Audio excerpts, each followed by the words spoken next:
నేనేమైనా తప్పు మాట్లాడినా? బీఆర్ఎస్ పార్టీ వ్యతిరేకమా సామాజిక తెలంగాణ నినాదానికి?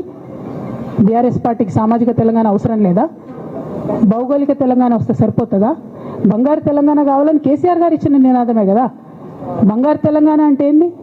హరీష్ రావు ఇంట్లో బంగారం ఉంటే, సంతోష్ రావు ఇంట్లో బంగారం ఉంటే బంగారు తెలంగాణ అవుతుందా? కాదు కదా.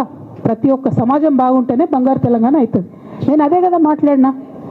దానికి ఇష్టం వచ్చినట్టు నా మీద స్టోరీ లేపిస్తే, నేను భవన్లో పోయి కూర్చొని బాజాప్తా, ఎక్కడో కాదు, బయట ప్రెస్ మీట్ పెట్టలేదు, ఏ ప్రెస్ క్లబ్లో పెట్టలేదు, డైరెక్ట్గా తెలంగాణ భవన్, నా ఆఫీస్ అండి, నా పార్టీ భవన్లో పోయి కూర్చొని నేనేం చెప్పినా? నా మీద కుట్రలు జరుగుతున్నది, నా మీద విష ప్రచారం జరుగుతున్నది అని చెప్పిన. నేను రామన్నను బుజ్జగించి గడ్డం పట్టుకొని అడుగుతా ఉన్నా, అన్న నీ చెల్లెని, ఒక మహిళా ఎమ్మెల్సీని మన పార్టీ ఆఫీస్లో కూర్చొని నా మీద కుట్రలు జరుగుతున్నాయని నేనంటే, మీరు వర్కింగ్ ప్రెసిడెంట్గా ఉన్నారన్నా, ఫోన్ చేయరా అన్న నాకు? ఏమైంది బేటా, ఎందుకు బాధపడుతున్నావు అని ఫోన్ చేయరా? ఇది ఎప్పుడు జరిగిన ఇన్సిడెంటు? లేక లీక్ కాకముందు, నేను నా కొడుకు గ్రాడ్యుయేషన్కి అమెరికా పోకముందు, అంతకుముందే. మరి మీరు వర్కింగ్ ప్రెసిడెంట్ కదన్నా, నేను పార్టీ ఎమ్మెల్సీని కదా. చెల్లెలు అన్న బంధుత్వాలు పక్కన పెడదాం ఒక్క నిమిషం. ప్రొఫెషనల్ సెటప్లో ఒక పొలిటికల్ పార్టీలో ఒక మహిళా ఎమ్మెల్సీ భవన్లో కూర్చొని నా మీద కుట్రలు జరుగుతున్నాయంటే మీరు మాట్లాడినరా అన్న? 103 రోజులు అయిపోయిందన్న ఇయ్యాలటికి, ఒక్క మాట మాట్లాడినరా? కేసీఆర్ గారు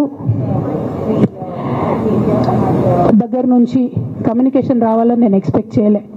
వారు పెద్దవారు, వారికి అనేకమైన పనులు ఉంటాయి. మొత్తం పార్టీని ఇప్పుడు పునర్నిర్మించుకోవాల్సిన అవసరం ఉంది. తెలంగాణకు జరుగుతున్నటువంటి అన్యాయాన్ని వారు ఎప్పటికప్పుడు దిశానిర్దేశం చేయాల్సిన అవసరం ఉంది.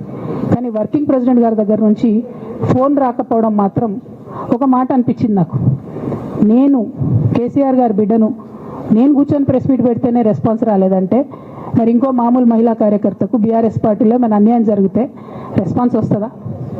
నాకైతే అనిపించలేదు. వస్తుందేమో నాకు తెలియదు. కానీ నేను ఒక మాటకు నాకు సంతోషం అనిపించింది. నాకు నోటీస్ రాగానే అక్కడ మహిళా ఎమ్మెల్సీలు కూర్చొని, మహిళలందరినీ కూర్చొని, ఫస్ట్ టైం అనుకుంటా భవన్లో 5 మహిళలు కూర్చొని ఇండిపెండెంట్గా ప్రెస్ మీట్ మాట్లాడింది. చాలా సంతోషం.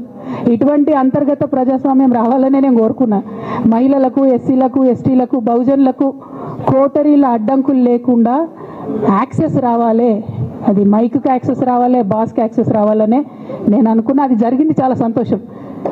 నన్ను సస్పెండ్ చేసినాక అయినా పర్లేదు, కానీ జరిగింది. నిన్న మహిళలందరూ కూర్చొని మాట్లాడారు. నేనేమంటున్నా అంటే, కేసీఆర్ గారు, కేటీఆర్ గారు, నేను, మా కుటుంబం, మాది రక్త సంబంధం. పదవులు పోతేనో, పార్టీలకు వెళ్ళి సస్పెండ్ చేస్తేనో పోయేటటువంటి బంధం కాదు. కానీ ఎవరైతే వెస్టెడ్ ఇంట్రెస్ట్ ఉన్న పార్టీలు ఉంటారో,